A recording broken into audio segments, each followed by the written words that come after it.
Alright guys, welcome to my research final project.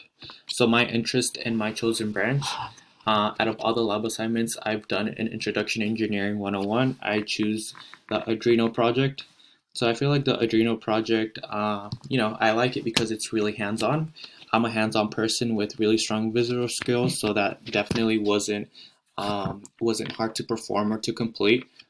Second would be the coding. So the coding, I really enjoy, learning all the coding because I'm really new to it. It was the first time that I've done it, so I did have complications in completing and putting in the coding code into the Arduino board so it can function successfully.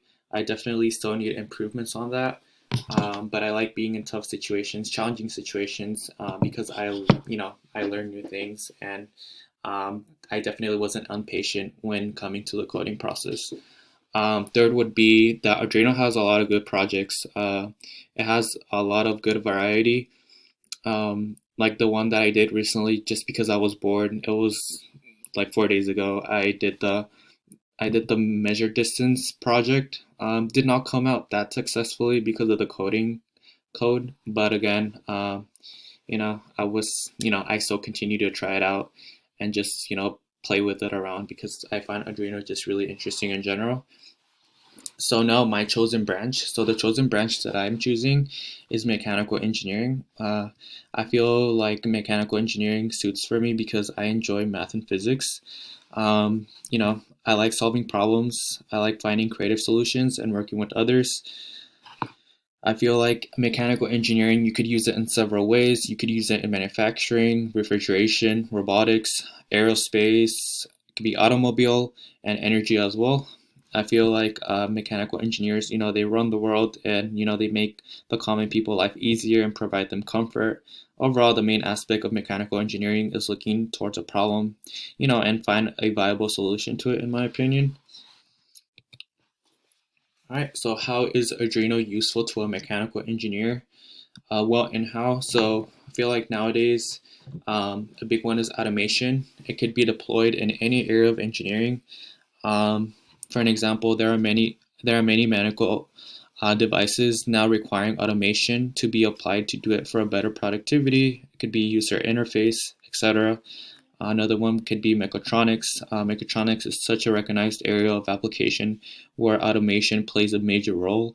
I feel like, since Adreno is a popular development board, which innovators use to build their products and or prototypes, it could have a lot of usage in the following area of applications. And the applications that I listed below is robotics, monitoring devices, and aero modeling slash UAV applications. So for robotics, I feel like nowadays robots are playing a major role in manufacturing industries for assembly, transportation, etc.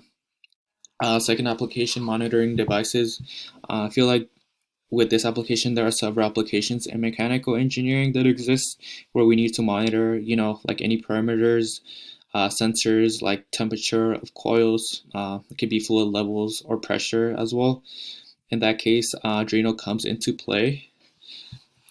Third one would be aero modeling slash UAV applications. I feel like Adreno could be used in a UAV aircrafts or drones for several control and measurement applications when it comes to this application. So my difficulties with Arduino, simple, it's the coding process as I mentioned before in the video.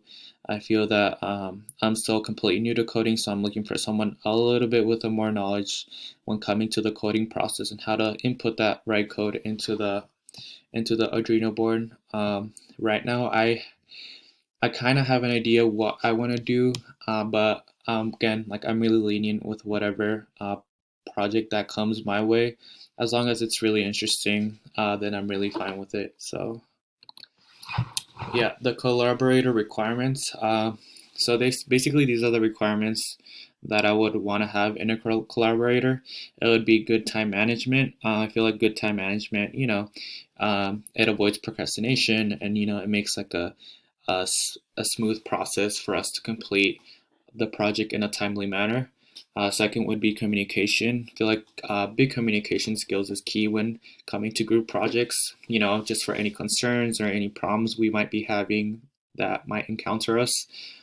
Third would be opening to new ideas for creative results. I believe that, if we have new ideas, it could create creative results, which creative results could, be successfully for any final project or any presentation that we perform. And then the last one would be fun-minded, open-minded, laid back, willing to communicate, you know, different professional ideas with each other, and relating, and how can we make projects successfully. But yeah, that is it, guys. Thanks for watching.